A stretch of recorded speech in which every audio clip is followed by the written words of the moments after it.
राम कीर्तन होता है, वहाँ हनुमान जी हाथ जोड़ कर मस्तक नवाकर प्रेम पुलकित अश्रुपूर्ण आँखों से तल्लीनतापूर्वक कथा कीर्तन सुनते हैं। राम की शक्ति इनमें समाई हुई है। हनुमान जी राक्षस वृत्तियों का विध्वंस करने वाले हैं।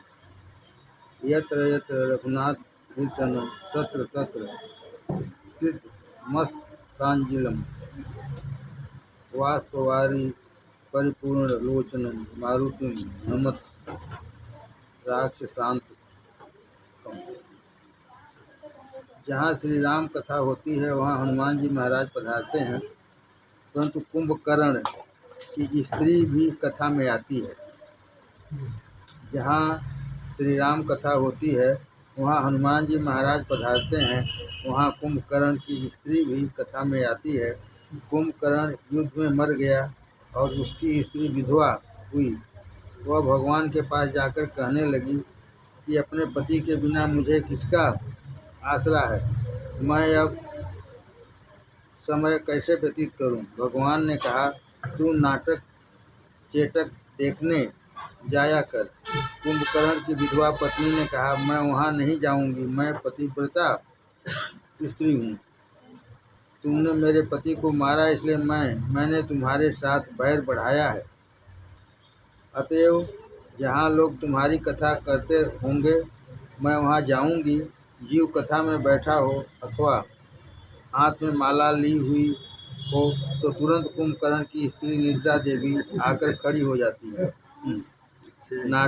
नाटक सिनेमा में 2-4 रात्रि का जागरण हो तो भी नींद नहीं आती। कथा हंसने के लिए नहीं, ज्ञान के लिए है। श्री राम कथा जहाँ होती है वहाँ हनुमान जी महाराज अवश्य पधारते हैं। एकनाथ महाराज के चरित्र में एक सुंदर प्रसंग आता है।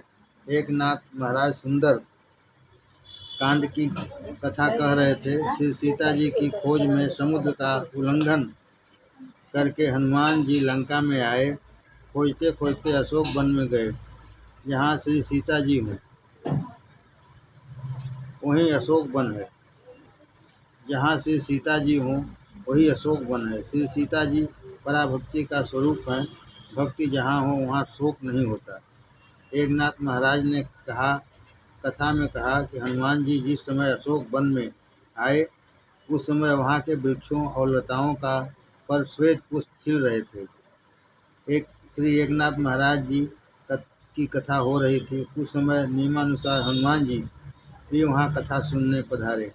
हनुमान जी ने प्रकट होकर एकनाथ महाराज जी की इस बात का विरोध किया। हनुमान जी ने कहा, महाराज तुम यह गलत कह रहे हो। मैंने उस समय अशोक वन में अपनी आँखों से प्रत्यक्ष फूल देखे थे और वे फूल सफ़ेद नहीं लाल थे। एकनाथ महाराज ने कहा, मैं तो अपने राम जी को रिझाने के लिए कथा करता हूँ। मुझे जैसा दिखाई देता है वैसा ही मैं वर्णन करता हूँ। अंत में विवाद श्री रामचंद्र जी के पास गया। राम जी ने कहा, तुम दोनों ही सत्य कहते हो। फूल थे तो सफ़ेद, परंतु हनुमान जी की आंखें उस समय क्रोध से लाल हो रही थी, इसलिए उनको वे लाल दिख रहे थे। हनुमान जी रामायण सुनने आते हैं। जीवन में किसी भी संकट का प्रसंग आए तो तुम हनुमान जी को रामायण सुनाओ। शास्त्र में ऐसा लिखा है कि जो हनुमान जी को रामायण सुनाता है उसके सभी ग्रह अनुकूल हो जाते हैं। छोटी मोटी दशा आवे तो शनि महाराज कितनों को ही धक्का मारते हैं। शनि महाराज तो देव स्वरूप हैं। शनि महाराज की दृष्टि में कोई शत्रु नहीं है, कोई मित्र नहीं है। लोग कहते हैं कि शनि महाराज कुपित हैं। अरे शनि महाराज किसी से कुपित नहीं हैं। शनि महाराज तो किए हुए कर्मों का सजा देते हैं, मनुष्य को उसके पाप की सजा देते हैं। तुम हनुमान जी को रामायण सुनाओगे तो शनि महाराज राजी होंगे।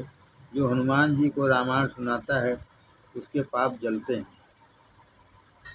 जगत में ऐसी कोई भाषा नहीं जिसमें रामायण न हो। प्रत्येक भाषा में रामचरित का वर्णन हुआ है। जब जब तुमको अवकाश मिले तब रामायण का पाठ करो, अन्य बातें न करो। कितने ही लोगों की ऐसी आदत होती है कि जहाँ फुर्सत मिली कि पड़ोसी के यहाँ गप मारने चले जाते हैं। जाकर कहते हैं मैं तुम्हारे घर आया हूँ। पड़ोसी कहता है आए हो तो बहुत अच्छा किया, परंतु पीछे मन में वह बोलता है कि तुम्हारा तो बिगड़ा हुआ है और मेरा भी बिगाड़ने आए हो। बिना कारण किसी के घर जाना, बिना काम के किसी के घर ज़्यादा बैठना ठीक नहीं। व्यर्थ बैठना नहीं, ज़्यादा बोलना नहीं, श्रृंगार का चित्र देखना नहीं, श्रृंगार की बातें सुननी नहीं, श्रृंगार की पुस्तकें पढ़नी नहीं। जब जब समय मिले तभी हनुमान जी को रामायण सुनाओ। तुम्हारा पाप जलेगा, तुम्हारी बुद्धि शुद्ध होगी, तुम्हारे घर से झगड़ा मिटेगा। श्री राम कथा अति दिव्य कथा है। जिसमें समस्त दिव्य सद्गुण एकत्रित हो जाएं, वही परमात्मा है। जिसमें समस्त दिव्य गुण एकत्रित हो जाएं, वही परमात्मा है। श्री राम सर्वगुणों के भंडार हैं। लक्ष्मण जी विवेक के स्वरूप हैं। भरत वैराग्य के और शत्रुघ्न जी सद्विचार के स्वरूप हैं। यदि भरत और शत्रुघ्न अर्थात वैराग्य और सद्विचार अयोध्या रूपी शरीर में न रहे तो दशरथ रूपी जीव कैकेयी अर्थात काम के दुर्बुद्धि के अधीन हो जाए। परंतु वैराग्य और सद्विचार के रहने पर काम के दुर्बुद्धि के अधीन होता नहीं। अयोध्या कांड में किसी में लोभ दिखता नहीं। राम जी को राज्य का लोभ नहीं। भाई के सुख के लिए राम जी हंसते हंसते वन में गए। मिले हुए राज्य को भरत जी ने भी नहीं लिया। भरत जी को राज्य का लोभ नहीं। भरत जी कहते हैं कि यह राज्य मेरे बड़े भाई का है, मैं तो उनका सेवक हूँ। राम जी वन में गए, वहाँ गुह राजा अपना राज्य राम जी के चरणों में अर्पित करता है, परंतु राम जी उसे लेते नहीं। अयोध्या कांड में लोभ दिखाई देता नहीं, इसलिए उसमें युद्ध नहीं। रामायण के 7 कांडों में से 6 कांडों में युद्ध की कथा आती है। बाल कांड में राम जी और राक्षसों का युद्ध, अरण्य कांड में खरदूषण के साथ युद्ध, किष्किंधा कांड में बाली और सुग्रीव का युद्ध, सुंदर कांड में हनुमान जी और राक्षसों का युद्ध, लंका कांड में राम रावण युद्ध और उत्तर कांड में दिग्विजय के समय का युद्ध। इस प्रकार प्रत्येक कांड में युद्ध की कथा है। केवल एक अयोध्या कांड में ही नहीं है। अयोध्या कांड ज्ञान देता है कि प्रभु की पधरावनी करनी हो, तुम्हारे अंदर श्री राम जी निवास करें, ऐसी इच्छा हो, प्रभु के चरणों में जाना हो तो युद्ध न करो। मन में से बैर को दूर करो, कुभाव को त्यागो। कदाचित तुम्हारा कोई नुकसान करे, तुमको कोई बिना कारण सतावे, तो भगवान तुम्हारे शत्रु को देखेंगे। भगवान अंधे नहीं हैं। ईश्वर के राज्य में तनिक भी अन्याय हुआ नहीं, होता भी नहीं। प्रभु के राज्य में देर हो सकती है पर अंधेर नहीं। तुम्हारे शत्रु को भगवान सजा देने वाले हैं, परंतु तुम उसके लिए तनिक भी कुभाव न रखो। तुम्हारे शत्रु को भगवान सजा देने वाले हैं, परंतु तुम उसके लिए तनिक भी कुभाव न रखो। अयोध्या कांड के पीछे आता है अरण्य कांड। अरण्य कांड निर्व्यसन बनाता है। अरण्य कांड बोध कराता है कि धीरे धीरे संयम बढ़ाकर वासनाओं का शमन करो। निर्वैर होने के पीछे भी वासना त्रास देती है। मानव का मन अनेक पाप वासनाओं से दूषित हो जाता है। अधिकतर वह काम भोग के लिए ही आतुर रहता है। अनेक प्रकार के भय और चिंताओं से व्याकुल रहता है। मन कामातुर है, भय से व्याप्त है और नाना प्रकार की इच्छाओं से पीड़ित है। वासना ही मानव को दुख देने वाली है। योग वशिष्ठ में एक स्थान पर श्री रामचंद्र जी ने वशिष्ठ ऋषि से कहा, तरंती मातंग घटा तरंगम रणम बुद्धिम हे मयि ते न सूरास्त एव मनस्तरंगम देहीन्द्रियाम्बोध इमं तरंती। गुरुदेव, युद्ध भूमि हो और सामने शत्रु हो, पहाड़ जैसे विशालकाय हाथियों की पंक्तियाँ गरज रही हो, हाथियों की ऐसी विशाल सेना हो, सेना को स्वयं के बाहुबल से छिन्न भिन्न कर सकें, स्वयं की शक्ति से उसका भेदन करके पार निकल जाएं, यह ठीक है। वह मनुष्य बहुत हिम्मत वाला है, परंतु मैं उसको सूरवीर नहीं कहता।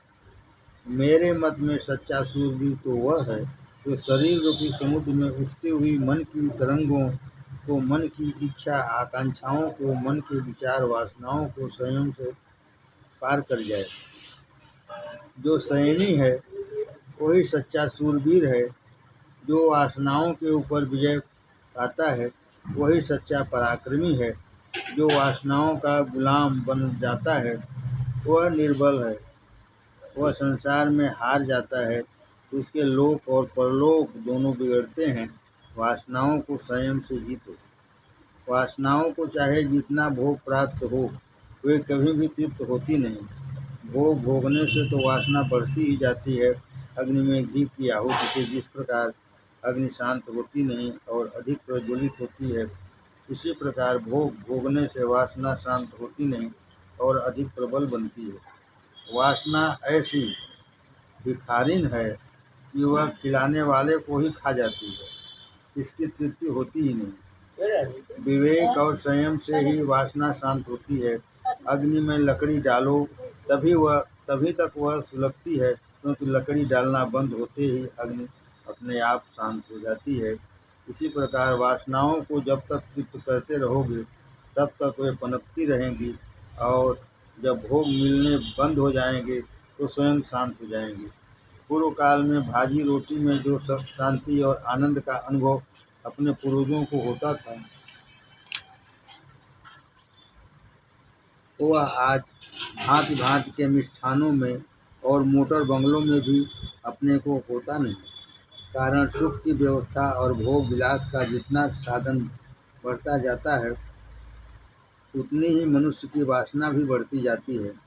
जीवन में सादगी, संतोष और संयम होगा तो ही शांति और आनंद का अनुभव होगा। सुख भोगने की इच्छा ही दुख है। सुख भोगने की इच्छा ही दुख है। भगवान तुमको सुख दे तो विवेक से प्रभु का स्मरण करते हुए थोड़ा सुख भोगो तो बाधा नहीं।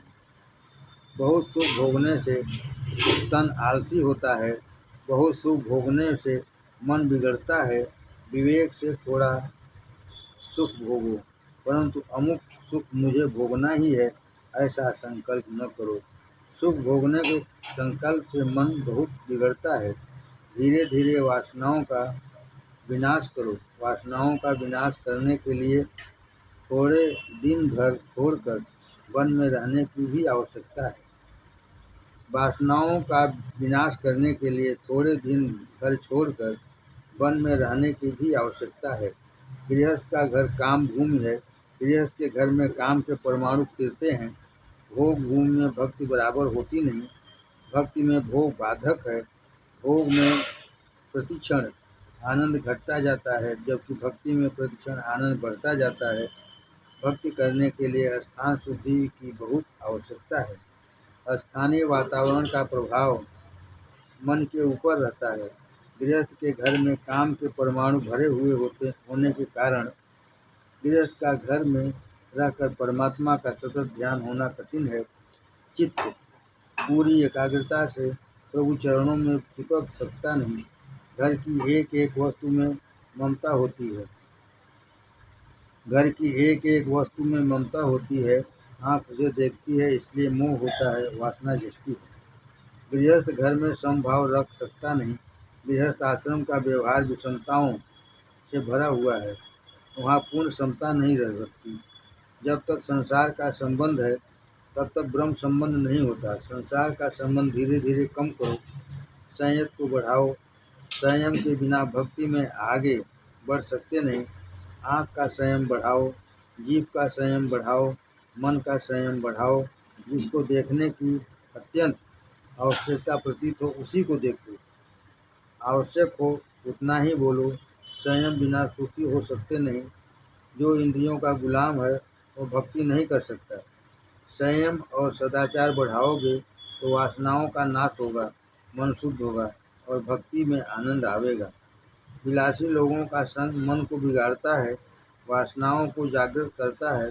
विलासी लोगों के संग में रहकर वासनाओं का नाश करना अशक्य है। थोड़े दिनों के लिए विलासी लोगों का संग छोड़कर एकांत में रहो। शरीर बिगड़ता है तो लोग वायु परिवर्तन करने के लिए जाते हैं। अच्छी हवा मिले, अच्छा पानी मिले तो शक्ति आवे, शरीर सुधरे। शरीर के बिगड़ जाने पर जिस प्रकार हवा बदलने की आवश्यकता होती है, इसी प्रकार बिगड़े हुए मन को सुधारने के लिए घर छोड़कर किसी पवित्र तीर्थ में रहने की आवश्यकता है। एकांतवास की आवश्यकता है। एकांत में ईश्वर भजन करो। एकांत मन को जल्दी एकाग्र बनाता है। एकांत मन को जल्दी एकाग्र बनाता है। एक ईश्वर में सबका अंत करने का नाम एकांत है। मन को ईश्वर में एकाग्र करना हो तो एकांत में रहने की बहुत आवश्यकता है। मन को ईश्वर में एकाग्र करना हो तो एकांत में रहने की बहुत आवश्यकता है। एकांत में जिसका मन शांत रहता है, एकांत में जिसको प्रभु भजन में थोड़ा भी आनंद आता है, उसकी बुद्धि में ज्ञान का स्फुरण होता है। उसकी वासनाओं का धीरे धीरे नाश होता है। वासना की उत्पत्ति अज्ञान से है। शरीर का सुख मेरा सुख है, ऐसा अज्ञान से वासना जागृत होती है। परमात्मा का ज्ञान न हो तब तक वासनाओं का नाश होता नहीं। वासनाओं से पाप होता है। पाप का मूल है अज्ञान। अज्ञान का विनाश ज्ञान से होता है। वासनाओं का विनाश करने के लिए ज्ञान की आवश्यकता है।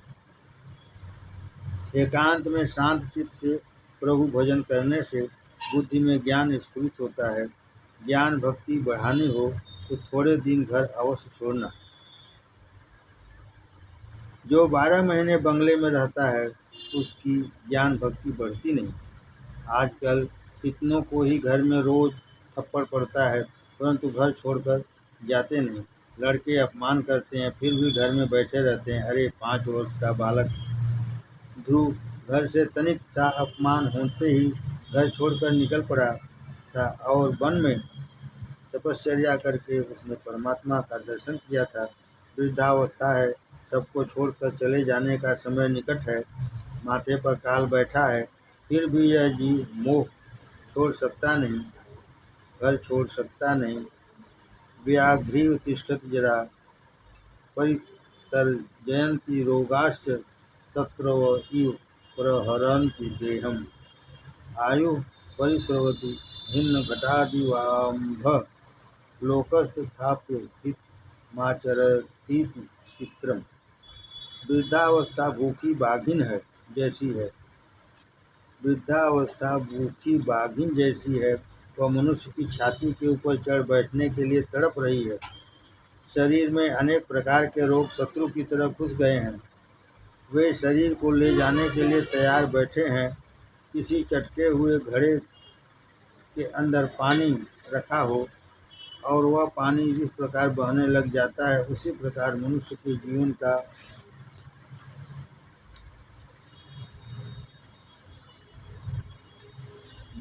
समय रिस रहा है।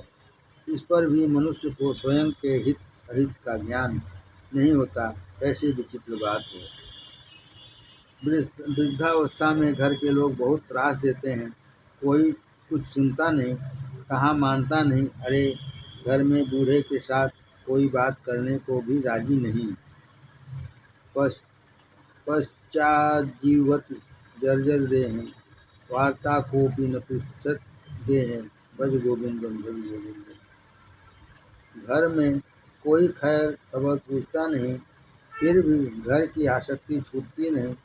तुम जिनके प्रति अत्यंत आसक्ति रखोगे वे ही तुमको अधिक रुलावेंगे।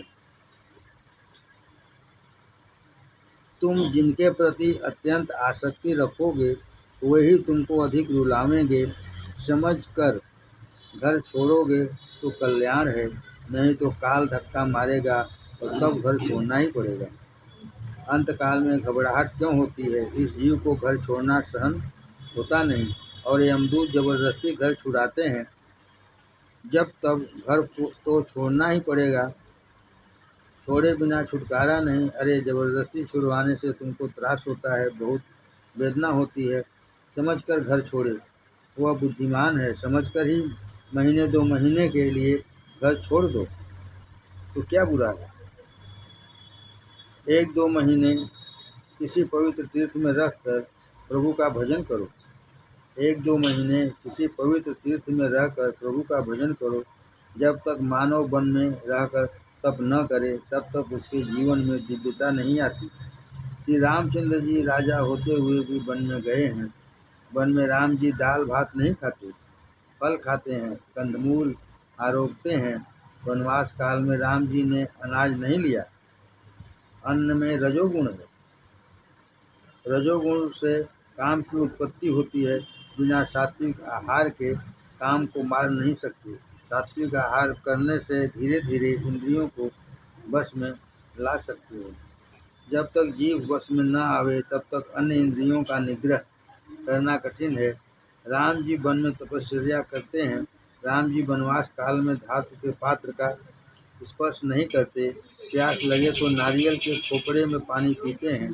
श्री सीता जी साथ हैं, फिर भी राम जी पूर्ण निर्विकारी हैं, परिपूर्ण संयमी हैं। राम जी पूर्ण यौवन में वन में गए हैं, वृद्धावस्था में नहीं गए।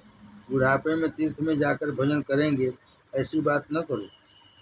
शरीर सबल हो तब ही संयम को बढ़ाओ। शरीर दुर्बल होने के पीछे संयम का कोई अर्थ नहीं। जब वन में गए थे तब राम जी की अवस्था 26 वर्ष की थी। श्री सीता जी माता की अवस्था 18 वर्ष की थी। गृहस्थ आश्रम में संयमी जीवन का आदर्श श्री राम जी ने बताया है। पहले तप किया था, तब राम जी राजा हुए।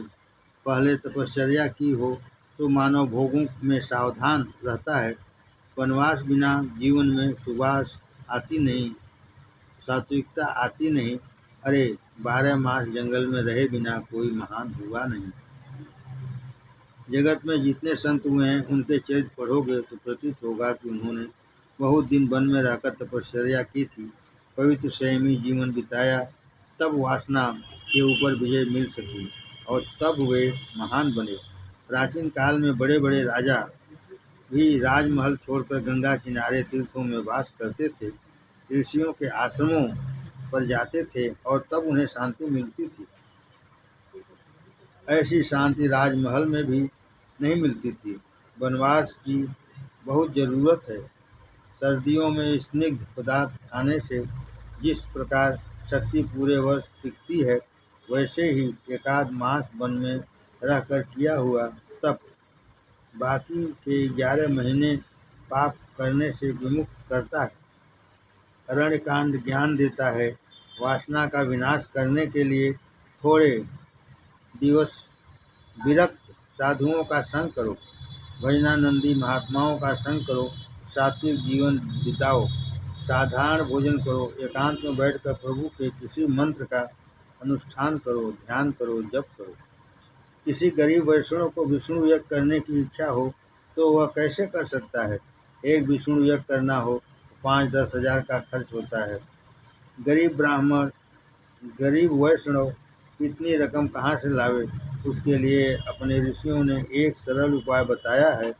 श्रावण भादो मास में पवित्र दिनों में गंगा किनारे, नर्मदा किनारे रहकर एक समय सादा सात्विक भोजन करके रोज नियम से विष्णु सहस्त्र नाम का पाठ करो।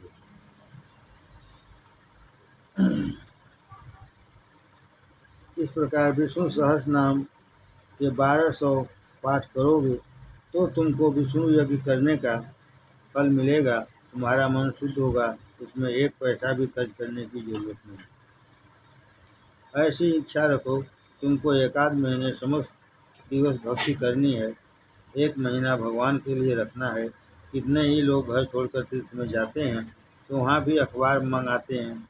उन्हें यह जानने की उत्सुकता होती है कि अहमदाबाद में क्या हुआ, बम्बई में क्या हुआ। अरे तुमको अखबार क्यों पढ़ना है? तुम घर छोड़कर यहाँ क्या करने आए?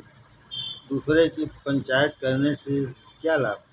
अहमदाबाद में कहीं झगड़ा हो तो तुम यहाँ से कहीं सुधार तो दोगे नहीं, केवल बातों से क्या लाभ है।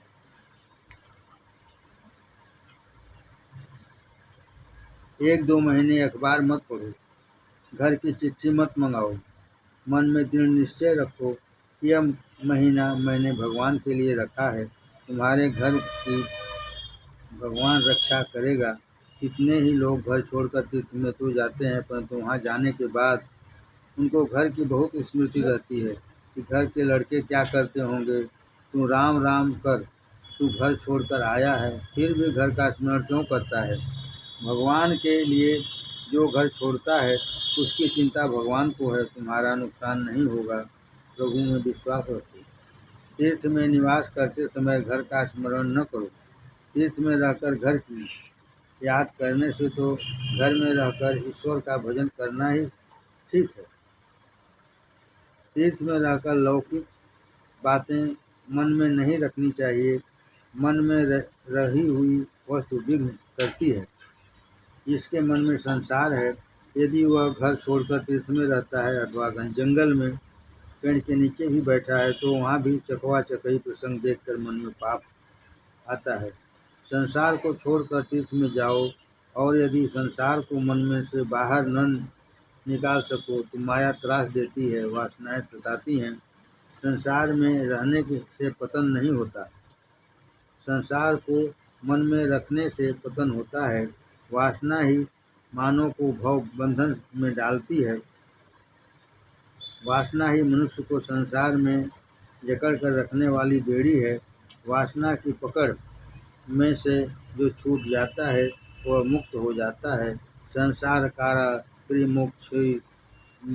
मोक्षमीक्षोरयोमयं पाद निबंध श्रृंखलम बदंती तज्ञाः पटुवासनात्रायं यो स्माधिमुक्त समुपयति मुक्तिम। वासना पर विजय प्राप्त करनी हो तो जीवन को खूब सात्विक बनाओ।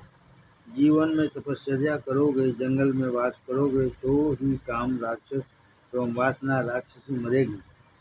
अरण्यकांड में शुक्ल था अर्थात मोह और सबरी अर्थात शुद्ध भक्ति, ये दोनों मिलते हैं। भगवान मोह के ऊपर नज़र डालते नहीं, शुद्ध भक्ति को देखते हैं। मोह को, वासना को बाहर निकालो और शुद्ध भक्ति को अपनाओ। अरण्यकांड बोध कराता है कि वासनाओं का विनाश करने के लिए थोड़े दिन वन में रहने की आवश्यकता है। वन में रहकर वासनाओं का विनाश हो तो पीछे ईश्वर के साथ मित्रता होती है। अरण्यकांड के पीछे आता है किष्किंधा कांड। किष्किंधा कांड में श्री राम सुग्रीव के साथ मित्रता करते हैं। जिसका कंठ सुंदर है उसका नाम सुग्रीव। कंठ की शोभा आभूषण से नहीं, प्रभु का नाम जपने से है। जीव प्रभु के नाम का सतत जप करे तो प्रभु उसके साथ मित्रता करते हैं। जीव ईश्वर की मित्रता की कथा किष्किंधा कांड में है। जीव सुग्रीव, राम जी परमात्मा। जगत के किसी जीव के साथ बैर न करो और अधिक मैत्री प्रेम भी न करो। कोई न मिले तो वियोग में उसकी याद न करो। जगत के साथ विवेक से प्रेम करो। परमात्मा के प्रति प्रेम करना होगा तो जगत के विषयों का प्रेम छोड़ना ही होगा। विषयों को मन से न छोड़ा जाए तब तक ब्रह्म संबंध होता नहीं। जहाँ विषयानंद हो वहाँ ब्रह्मानंद संभव नहीं। जब तक मनुष्य शरीर में विषयानंद रहेगा तब तक ब्रह्मानंद आता नहीं। ईश्वर के साथ जीव मैत्री कर सकेगा जब काम की मित्रता छोड़ेगा तभी। काम की मैत्री छोड़ो तो राम के साथ मैत्री होगी। मानव काम की दोस्ती छोड़ता नहीं। जिसकी काम से मित्रता है वह समझता है कि काम सुख देता है। काम सुख तो क्षणिक सुख है, सच्चा सुख राम। काम मित्र नहीं, शत्रु नहीं। गीता जी में प्रभु ने आज्ञा की है, जहि शत्रुम महाबाहो काम रूपम दुरासदम। अर्जुन, तेरा शत्रु बाहर नहीं तेरे मन में है। मन में तेरी आँख में रहने वाला काम तेरा शत्रु है। वह तुझको रुलाता है और तेरे जन्म मरण का कारण बनता है। काम रूपी शत्रु को तू मार। राम जी के साथ सुग्रीव की मैत्री हनुमान जी की सहायता से ही हो सकी है।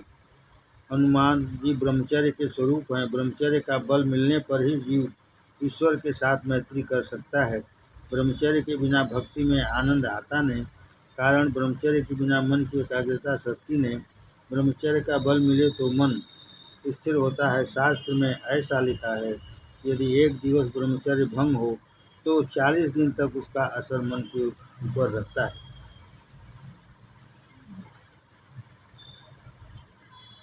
शास्त्र में ऐसा लिखा है, यदि एक दिवस ब्रह्मचर्य भंग हो तो 40 दिन तक उसका असर मन के ऊपर रहता है। काम और राम एक स्थान पर रह सकते नहीं, अंधकार और प्रकाश एक जगह रह सकते नहीं। जहाँ राम तह काम नहीं, जहाँ काम नहीं राम। तुलसी कबहू की रह सकें, रवि रजनी युक्त ठाम। भागवत में कथा आती है, कंस और श्री कृष्ण एक जगह नहीं रह सके। श्री कृष्ण जीवन में एक ही बार कंस से मिले और तभी श्री कृष्ण ने कंस को मार डाला। मथुरा अर्थात मानव शरीर में श्री कृष्ण कंस रूपी काम के साथ रह नहीं सके। कंस काम है, रावण काम है। काम और ईश्वर एक साथ रह नहीं सकते। काम की मित्रता छोड़ोगे तो प्रभु के साथ प्रेम होगा। मन में काम को रखो अथवा ईश्वर को रखो, जब तक मन में काम है तब तक राम नहीं आते। काम आँखों के रास्ते से मन में आता है, इसलिए आँख में रावण को काम को आने मत दो। रावण के 10 मस्तक थे। इसका अर्थ यह है कि काम रूपी रावण 10 इंद्रियों में रहता है। सबको रुलावे, उसका नाम रावण। जीव मात्र को काम रुलाता है। राम जैसे निर्विकारी बनोगे तो काम रूपी रावण मरेगा और काम मरेगा तो राम मिलेंगे। राम जी ने जिसे अपनाया है वह कामांध नहीं हुआ। भगवान जिसे अपनाते हैं वह काम के अधीन नहीं होता, उसका मन हमेशा पवित्र रहता है। कामी के साथ मित्रता करोगे तो तुम भी कामी हो जाओगे। निष्काम परमात्मा के साथ मित्रता करोगे तो निष्काम हो जाओगे। ईश्वर के अलावा सारा जगत काममय है। ईश्वर के अलावा सारा जगत काममय है। जगत के साथ बैर न करो, परंतु यह जगत प्रेम करने लायक नहीं है। जीव जब ईश्वर के साथ मित्रता करता है तो जीवन सुंदर हो जाता है। किष्किंधा कांड के पीछे आता है सुंदर कांड। जीवन उसी का सुंदर है जो निष्काम है, जो परोपकार के लिए जीवित है, जो परमात्मा के लिए जीवित है। रात को सोने से पहले थोड़ा विचार करो, आज मेरे प्रभु प्रसन्न होंगे। ऐसा कोई सत्कर्म मैंने किया कि नहीं? आज मेरे भगवान नाराज हुए हैं अथवा राजी हुए हैं? आज मैंने किसी गरीब की सेवा की है कि नहीं? आज मैंने दूसरों को कुछ दिया है कि नहीं? अंदर से न का उत्तर मिले तो मान लो कि आज मैं जीवित नहीं रहा, मृतक रहा हूँ। जो शरीर के और इंद्रियों के सुख भोग के लिए ही जीता है उसका जीवन जीवन नहीं है, यह तो मरण है। अपने लिए जिए वह जीवन नहीं है। ऐसे जीने से मरना अच्छा है। अपने लिए जिए, कुटुंब के लिए जिए, यह पशु धर्म है। कुटुंब का पोषण करना तो कौवे को भी आता है। पंगत देखकर कौवा भी जाति भाइयों को बुलाता है। कुटुंब पोषण करने के लिए यह जीवन नहीं है। परोपकार के लिए जीना ही जीवन है, बाकी मरण है। साधारण तौर पर ऐसा देखा जाता है कि संसार में कोई धन के लिए जीता है, कोई स्त्री के लिए जीता है, कोई संसार सुख के लिए जीता है। परोपकार के लिए, परमात्मा के लिए बहुत थोड़े ही लोग जीते हैं। परमात्मा के लिए, परोपकार के लिए जिए, उसका ही जीवन सुंदर है। परमात्मा के साथ मित्रता करो तो ही जीवन सुंदर बनता है। भागवत में जिस प्रकार दसम स्कंद है, उसी प्रकार रामायण में सुंदर कांड है। सुंदर कांड अति सुंदर है। सुंदरे किम न सुंदरम। सुंदर कांड में हनुमान जी महाराज की बहुत कथा है। सुंदर कांड में हनुमान जी समुद्र लांघ कर लंका में गए और उन्होंने श्री सीता माँ के दर्शन किए। श्री सीता जी पराभक्ति हैं। जहाँ पराभक्ति हो वहाँ शोक रह नहीं सकता, इसलिए सीता जी जहाँ रहती हैं उस स्थान को अशोक वन नाम दिया गया है। ब्रह्म दृष्टि के सिद्ध होने पर शोक रहता नहीं। परमात्मा द्वारा जीव को अपनाए जाने के बाद जीव को शोक अथवा मोह कुछ भी नहीं रहता। श्री सीता जी पराभक्ति का दर्शन किसको होता है? जिसका जीवन सुंदर बने उसे पराभक्ति का दर्शन होता है। समुद्र लांघ कर जो जाए, संसार समुद्र को लांघे, उसे सीता जी पराभक्ति के दर्शन होते हैं। समुद्र उल्लंघन कर सकते हैं केवल हनुमान जी। हनुमान जी के सिवा कोई भी समुद्र को लांघ नहीं सका। यह दिव्य शक्ति हनुमान जी को ब्रह्मचर्य और राम नाम के कारण प्राप्त हुई। समुद्र उल्लंघन करते समय हनुमान जी को सुरसा त्रास देती है। रस आस्वादन की वासना रूपी जीव की सुरसा है। हनुमान जी ने सुरसा का पराभव किया। जिसे संसार सागर का उल्लंघन करना है, उसे सुरसा को जीतना ही पड़ेगा, जीव वश में करनी पड़ेगी। पराभक्ति के दर्शन करने के पश्चात हनुमान जी लंका दहन करते हैं। लंका शब्द का उल्टा होता है कालम। सबको मारने वाले काल को भी हनुमान जी मारते हैं। हनुमान जी को काल मार सकता नहीं। यह पराभक्ति दर्शन का फल है। हनुमान जी का जीवन भक्तिमय है, इसलिए वह सुंदर है। सुंदर कांड के पीछे आता है युद्ध कांड। जिसका जीवन सुंदर है वह ही राक्षसों को मार सकता है। काम राक्षस है, क्रोध राक्षस है, लोभ राक्षस है, मोह राक्षस है। युद्ध कांड में राक्षस मरते हैं। कितने ही लोग ऐसा समझते हैं कि काम, क्रोध इत्यादि विकार राक्षसों का विनाश होने के पश्चात भक्ति होती है। अंदर विकार है तब तक बराबर भक्ति होती ही नहीं। यह कल्पना नितांत भ्रामक है कि विकारों का नाश होने के पश्चात मैं भक्ति करूंगा। यह अज्ञान है। भक्ति करोगे तो विकार भी धीरे धीरे घटेंगे। विकार जड़ से जाते ही नहीं। काम, क्रोधादि विकार अंतिम जन्म में भी रहते हैं, अति सूक्ष्म रूप में रहते हैं। सतत भक्ति करोगे तो विकार घटते जाएंगे। भक्ति महारानी के दर्शन होने के बाद रावण मरा। धीरे धीरे भक्ति को बढ़ाओ, फिर देखो विकार वासना घट जाएगी। धीरे धीरे इनका विनाश होता जाएगा। भगवत स्वरूप में जब तक आसक्ति नहीं बढ़ाओगे तब तक संसार की आसक्ति नहीं छूटेगी, वासना नहीं मरेगी। वासना के 6 दोष काम, क्रोध, लोभ, मोह, मद और मत्सर अज्ञान से उत्पन्न हुए हैं। राम जी के 6 गुण हैं, ऐश्वर्य, वीर्य, यश, श्री, ज्ञान और वैराग्य। राम जी के एक एक सद्गुण को मनुष्य स्वयं के हृदय में उतारे तो वासना का एक एक दोष नाश को प्राप्त होगा। भगवान नाम में पूर्ण तन्मयता होने पर ही ये सद्गुण जीवन में आते हैं। पराभक्ति का दर्शन हो तभी वासनाओं का नाश होता है। सुंदर कांड में जीवन को भक्तिमय बनाया। पीछे युद्ध कांड में राक्षसों का विनाश किया। युद्ध कांड के पीछे आता है उत्तर कांड। युद्ध कांड में राक्षसों का मरण होवे तो उत्तर जीवन मंगलमय बने। तीर्त्वा मोहार्णवं हत्वा काम क्रोधादि राक्षसानां शांति सीता समायुक्त आत्मा रामो विराजते। जो पूर्व कांड में रावण को मारता है उसका उत्तर कांड सुंदर बनता है। यौवन काल में जो काम को मारता है उसकी उत्तरावस्था सुखमय शांतिमय बनती है। जीवन के पूर्वार्ध में धीरे धीरे संयम को बढ़ाकर जो राक्षसों का संहार करता है, उत्तरावस्था में उसे ज्ञान और भक्ति प्राप्त होती है। जब सूक्ष्म वासना का भी नाश हो जाए तभी आत्मा रामो विराजते। भगवान के परम धाम में प्रवेश मिलता है, मुक्ति मिलती है। रामचरितमानस के उत्तरकांड में काकभूषुंडी जी और गुरु जी के संवाद की कथा आती है। इसमें ज्ञान भक्ति का मधुर समन्वय किया है। भूषुंडी जी ने लोमस मुनि के साथ का प्रसंग गरुड़ को सुनाया है।